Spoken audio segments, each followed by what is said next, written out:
আজ আমাদের বিএনপির ভারপ্রাপ্ত চেয়ারম্যান এবং ছাত্র দলের গর্বিত সাংগঠনিক অভিভাবক জনাব তারেক রহমানের জন্মদিন। তো সে কারণে এটি আসলে সত্যিকার অর্থে আমরা এসেছি। আমরা বিভিন্ন মাদ্রাসায় আমরা শুধুমাত্র শিক্ষা উপকরণ বিতরণ করছি ছাত্র দলের পক্ষ থেকে, যেহেতু আমাদের সর্বোচ্চ অভিভাবক থেকে স্পষ্ট নির্দেশনা কোনো কর্মসূচি পালন করা যাবে না। সে কারণে ঢাকা বিশ্ববিদ্যালয়ে এবং আমরা কোনো শিক্ষা প্রতিষ্ঠানে কোনো কর্মসূচি পালন করিনি। শুধুমাত্র ছাত্র দলের পক্ষ থেকে সারা বাংলাদেশে মাদ্রাসায় আমরা শিক্ষা উপকরণ, মাদ্রাসা শিক্ষার্থীদের মাঝে শিক্ষা উপকরণ বিতরণ এবং দোয়ার আয়োজন করেছি। কিন্তু তারপরও এই গ্রামীণ ঐতিহ্যবাহী যে আমাদের একটি চলমান রয়েছে, এজন্যে আমাদের ঢাকা বিশ্ববিদ্যালয়ের সভাপতি, সাধারণ সম্পাদক সহ আজকে আয়োজনে যারা ভূমিকা রেখেছেন সবাইকে অনেক অনেক ধন্যবাদ জানাচ্ছি।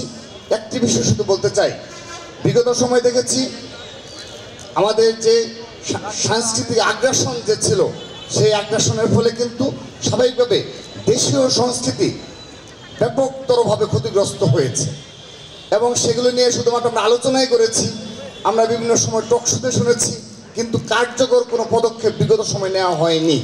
এবং অবশ্যই এই বিগত সময় উদ্দেশ্য পরিণতিতভাবে ভিনদেশি সাংস্কৃতিক যে আগ্রাসন ছিল সেগুলো পুরোপুরিভাবেই গ্রাস করেছে দেশীয় সংস্কৃতিকে।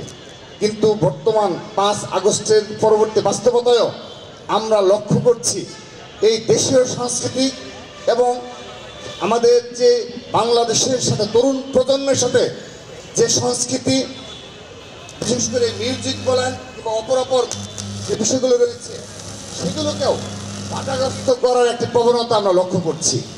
সেগুলোকেও দমন করে রাখা জন্যে তাদের এই সাংস্কৃতিক পথকে ধীরগতি করে দেওয়ার জন্যে এবং অবশ্যই উদ্দেশ্য প্রণোদিতভাবেই এই কাজগুলো করা হচ্ছে। আমরা চাই যে সাংস্কৃতিক বিগত সময়ে যে সাংস্কৃতিক আগ্রাসন ছিল, এই বর্তমান চলমান সময়ে আগামীতে দেশীয় সুস্থ সাংস্কৃতিক চর্চার বিকাশে সবাই ভূমিকা রাখবে এবং অবশ্যই অবশ্যই আমি ঢাকা বিশ্ববিদ্যালয় ছাত্রদলের নিকট সেই প্রত্যাশা রাখবো, এই দেশীয় সুস্থ সাংস্কৃতিক চর্চা এবং বিকাশে ঢাকা বিশ্ববিদ্যালয় ছাত্রদল তার নেতৃত্ব দিবে। সবাইকে ধন্যবাদ জানিয়ে এবং আজকের এই নবান্ন উৎসব উদ্বোধন ঘোষণা করছি, শুভ উদ্বোধন ঘোষণা করে আমি আমার বক্তব্য শেষ করছি। বাংলাদেশ জিন্দাবাদ।